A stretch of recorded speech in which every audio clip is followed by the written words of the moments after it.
Former Atlanta Mayor Shirley Franklin cherishes the personal letters of civil rights leader Dr. Martin Luther King Jr. at the city's Civil Rights Museum. So you'll see there typewritten letters, handwritten letters. Franklin spearheaded efforts to secure the papers that chronicle King's accomplishments, like leading efforts to win voting rights for millions of blacks 50 years ago. She sees herself as a product of the 1965 Voting Rights Act, which wiped away racial discrimination at the ballot box and led thousands of blacks into a career of public service. When I was in college, I could not have been mayor of Atlanta. It was impossible. It was impossible to think that a woman, but certainly an African-American woman, had no opportunity to even dream of such. The Voting Rights Act changed all of that.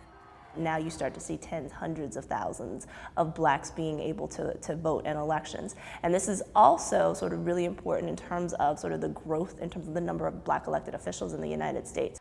Political science professor Andra Gillespie says the law had a powerful impact in boosting black political representation nationwide.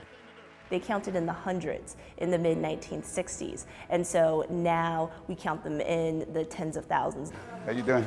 The Voting Rights Act also opened the door for other minorities to seek elected office in places like Texas. Latinos make up about 17% of the state's voter population, and that number is growing. So too are the number of Latino elected officials. It's part of the reason why I ran, because I want to help everybody in all walks of life in my district. Rick Galindo and Larry Gonzalez are among a small but growing group of Republican Latino lawmakers in Texas.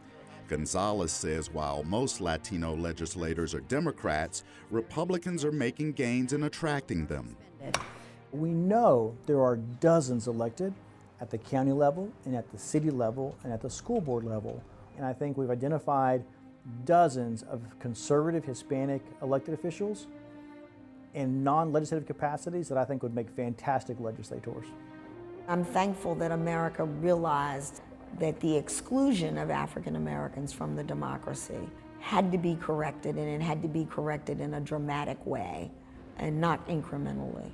And I think America's a better place for that.